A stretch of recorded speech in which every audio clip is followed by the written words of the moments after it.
দুইটা কিডনি নষ্ট হয়েছে। মেয়েটি সর্বমোট আর 5 দিন বাঁচবে।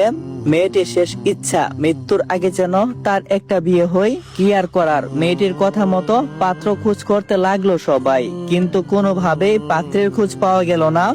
এরপরে একটি পত্রিকায় সেই খবরটি ছাপানো হলো, যাতে পুরো দেশের লোক জানতে পারে। এভাবে 1 দিন 2 দিন যাওয়ার পরে হঠাৎ একটি ছেলে এসে বলতে থাকে, আমি মেয়েটাকে বিয়ে করতে চাই, আপনারা বিয়ের আয়োজন করুন। ছেলেটির কথাই বেশ খুশি হয়ে বিয়ের আয়োজন করে ধুমধাম ভাবে তাদের বিয়েটা সম্পূর্ণ হলো।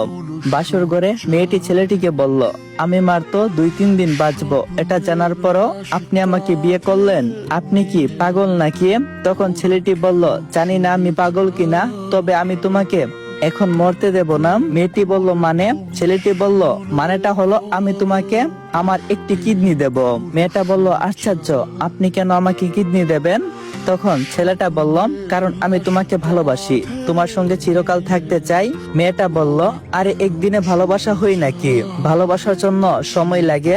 ছেলেটা বলল, হ্যাঁ আমি জানি, তুমি হয়তো আমাকে চিনতে পারো নাই। সেই স্কুল লাইফ থেকে আমি তোমার পিছনে ঘুরেছি, তোমাকে ভালোবাসি এই কথাটা 1000 বার বলেছি। মেয়েটা বলল, এই তুমি সেই হাসিব? তখন ছেলেটা বলল, হ্যাঁ আমি সেই হাসিব, বর্তমান তোমার স্বামী। মেয়েটা বলল, এতদিন কোথায় ছিলে? হাসিব বলল, তোমাকে কত খুঁজেছি। মেয়েটা বলল, আমিও তোমাকে খুঁজেছি।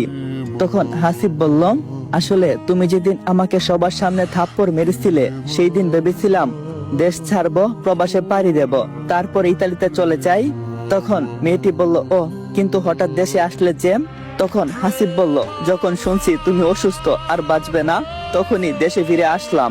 তখন মেয়েটা বলল, এতটা ভালোবাসো আমাকে? হাসিব বলল, হ্যাঁ নিজের থেকেও বেশি ভালোবাসি, তাই হয়তো তোমার কাছে চলে আসছি। তখন মেয়েটা বলল, আসছো তো ভালো হয়েছে, কিন্তু আমি তো আর বেশি দিন বাঁচবো না। তখন হাসিব বলল, চিন্তা কইরো না, আমি তোমাকে কিছু হইতে দেব না। ঠিক তখনই মেয়েটা হাসতে হাসতে বলে, হাসিব আমিও তোমাকে ভালোবাসি। কথাটি বলা মাত্রই মেয়েটি সেখানে মারা যায়। যা দেখে হাসিব কান্না করতে করতে বলতে থাকে, প্লিজ উমা ফিরে আসো, আমি তোমার কিচ্ছু হতে দেব না। আসলে সত্যিকারের ভালোবাসা এরকমই হয়, মৃত্যুর আগ পর্যন্ত সে নিজের ভালোবাসাকে বিশ্বাস করে গেছে, ভালোবেসে গেছে। কিন্তু বর্তমানে ভালোবাসার নামে চলে ছলছাতুরি, ভালোবাসার মানুষকে নিয়ে খেলা হয় মনের মতো করে। কোথায় হারিয়ে গেল সেই ভালোবাসা?